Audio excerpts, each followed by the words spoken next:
I'm Carmine DeMarco, Executive Director of the Food Brigade. This training video is on guest conflict resolution and the topic of de-escalation, what it is, why it's important for food pantry personnel to know, and how we can use some simple de-escalation techniques in addressing conflicts with our guests. First, what is de-escalation? What exactly does it mean? De-escalation refers to the process of reducing the intensity of a conflict or a potentially volatile situation, typically through communication strategies and behavioral techniques. The goal is to calm the person who is upset, preventing escalation into more aggressive or harmful behaviors. So, why are de-escalation practices important to a food pantry's operations? Why do we need to know this? Knowing de-escalation techniques can help ensure that we provide our services in a safe, calm, and supportive environment.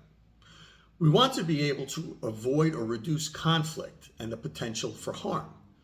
De-escalation knowledge helps us to feel confident in our ability to handle difficult situations. It improves our ability to communicate effectively and empathetically with our guests, to make them feel that their concerns are being heard.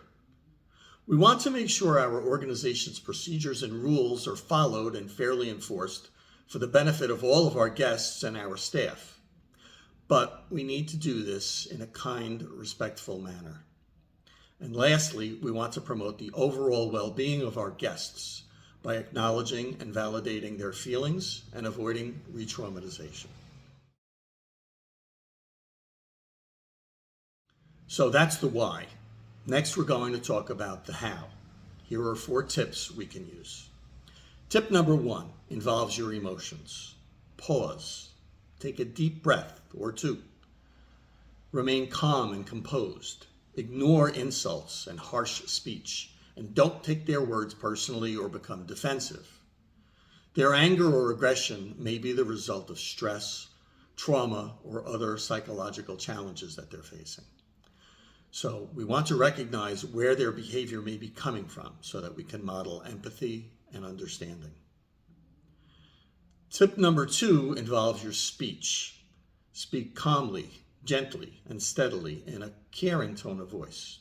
Don't raise your voice. Don't argue or defend. Don't tell someone you need to calm down. Avoid aggressive, confrontational, critical, or condescending language or tone, which could escalate the situation. Tip number 3 involves your ears. Focus on listening to the person. Let them vent. Listen actively to their concerns or complaints. Listen for the issue that has triggered them and what they're feeling. And validate their feelings by reflecting that back to them. We'll talk about that in more detail a bit later. You don't have to necessarily agree with their position. You're recognizing and acknowledging what they're feeling. Tip number 4 involves your body. Maintain open and non-threatening body language. Hang your arms relaxed at your sides. Keep a soft, relaxed gaze. Don't smile. That could be misinterpreted as mockery or condescension. Avoid constant eye contact. You should periodically look away, break your gaze so that they can look away. Nod to confirm that you're listening and are understanding what they're saying. Respect their personal boundaries. Don't touch them without permission, and don't invade their personal space. If feasible, invite the person to sit down next to you, side by side, to address their issue together. Avoid impatient or confrontational postures such as crossed arms or aggressive gestures like finger pointing or negative facial expressions. Studies suggest that 65 to 80% of our communication with others is nonverbal. So by modeling a calm and composed demeanor, we may be able to influence the other person's behavior.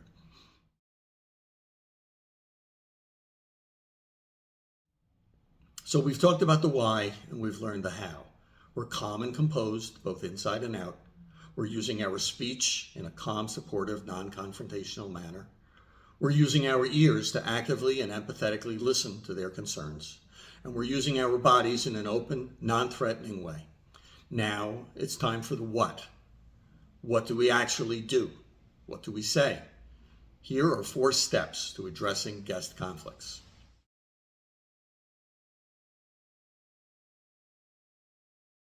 Step number 1. If possible, we want to first move the upset person to a more private area to avoid upset and disruption to our other guests.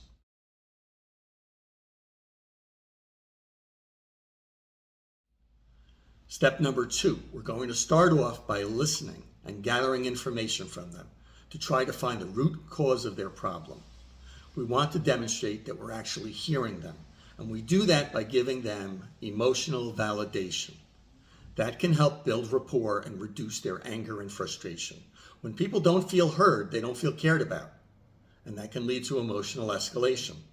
Examples of some general validating statements we can use are as follows.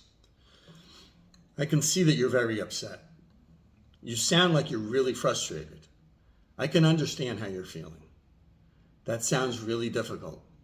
I hear you. I want to make sure I'm understanding correctly. What I'm hearing is, we can empathize with them specifically by using reflective listening. Before responding or trying to resolve the issue, we first repeat back what we heard them say. For example, I'm sorry to hear that you were unable to figure out how to make an appointment to pick up food today. I'm sure that was very frustrating for you. Repeating with empathy can help make them feel that they're being heard, that you care about their problem, and that we want to help them. And as we saw in the example I just gave, we can offer an apology if it's appropriate and authentic. For example, we might say, so you emailed us about registering to receive assistance and no one has gotten back in touch with you yet? I'm so sorry this has happened. I really apologize for the delay. I can only imagine how aggravating this is. If we need to defuse a particularly tense situation, we can introduce a distraction to change the person's focus, redirect their attention to something positive, or just engage them in a different, non-confrontational conversation. We want to interrupt their negative pattern if possible. Although we want to validate their emotions, setting personal boundaries is also important. We're human beings, not doormats to be walked on. So we can be kind but firm. We can say, I understand that you're upset, but it is not okay for you to do what you just did. Importantly, we do not have to tolerate unacceptable behavior such as verbal abuse using offensive language, physically aggressive behavior, including threats of violence, or dealing with individuals who are under the influence of alcohol or drugs.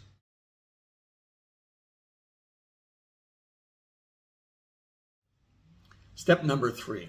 Once they've calmed down a bit and are able to think more rationally, we can move on to the next stage, collaborative problem solving.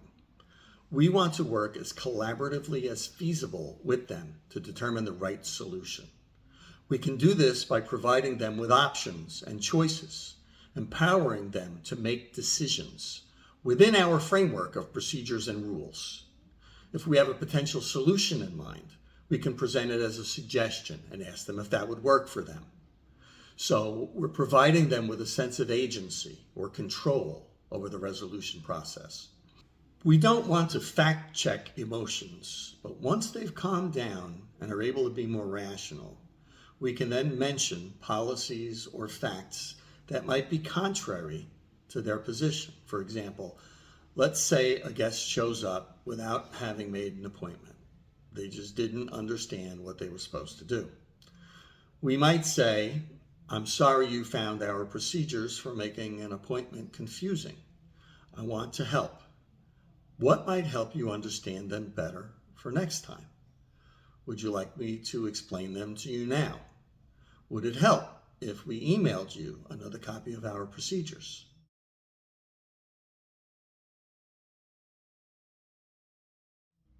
Step number 4.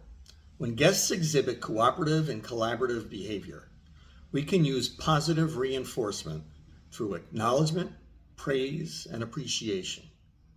We might say, thank you for your patience in helping to resolve this together. By using emotional validation and reflective listening, a collaborative resolution approach, and acknowledging and praising cooperative behavior, we might be able to avoid future conflicts with that guest.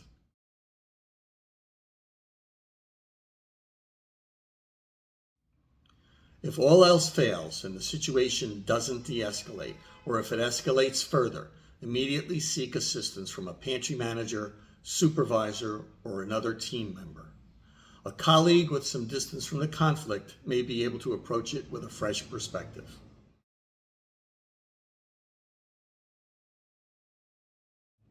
The final step in our de-escalation practices at the Food Brigade is to document the incident. Send an email to our main email address describing what happened, what was said and done, who was involved, and how the conflict was resolved. This concludes our video on guest conflict resolution. Please email us at hq@foodbrigade.org to confirm that you've completed this training. If you're interested in learning more about de-escalation techniques, please feel free to reach out to us for additional resources. Thanks for watching, and thank you for all that you do for our neighbors dealing with food insecurity.